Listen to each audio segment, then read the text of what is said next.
ကလေးတွေဖုန်းအလွန်ကြုံသုံးစွဲရင်ဘာတွေဖြစ်လာနိုင်သလဲကလေးငယ်တွေဖုန်းဒါမှမဟုတ်တက်ဘလက်တွေကိုအချိန်ကြာကြီးကြည့်တဲ့အခါရုပ်ပိုင်းဆိုင်ရာရောစိတ်ပိုင်းဆိုင်ရာပါထိခိုက်မှုတွေရှိလာနိုင်ပါတယ်အဓိကဖြစ်နိုင်တဲ့ဆိုးကျိုးတွေကိုအောက်ပါအတိုင်းအပိုင်းလိုက်ခွဲခြားကြည့်နိုင်ပါတယ်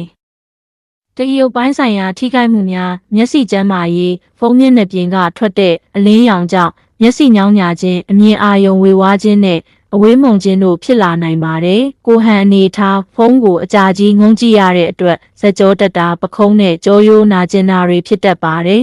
။အိပ်စက်မှုအခက်ခဲဖုန်းကထွက်တဲ့ blue light အပြာရောင်အလင်းဟာအိပ်စက်မှုကိုအထောက်အကူပြုတဲ့ဟော်မုန်းတွေကိုထိခိုက်စေတဲ့အတွက်ညဘက်အိပ်မပျော်တာအိပ်ရေးမဝတာတွေဖြစ်စေပါတယ်။နှစ်အုံနောက်နဲ့တင်ယူမှုဆိုင်ရာထိခိုက်မှုများအာယုံစူးစိုက်မှုလျော့နေခြင်းဖုန်းထဲကမြန်ဆန်တဲ့ရုပ်ပုံတွေအတန်တွေကြောင့်ကလေးတွေဟာစာအုပ်ဖတ်တာဒါမှမဟုတ်တခြားအလုပ်တစ်ခုခုကိုအချိန်ကြာကြီးအာရုံစိုက်ဖို့ခက်ခဲလာတတ်ပါတယ်။စကားပြောနောက်ကျခြင်းအထူးသဖြင့်အသက်ငယ်လွန်းတဲ့ကလေးတွေမှာလူချင်းပြန်အလှန်စကားပြောတာထက်ဖုန်းကိုပဲတစ်ဖက်သက်ကြည့်နေရတဲ့အတွက်ဘာသာစကားသင်ယူမှုနှေးကွေးသွားနိုင်ပါတယ်။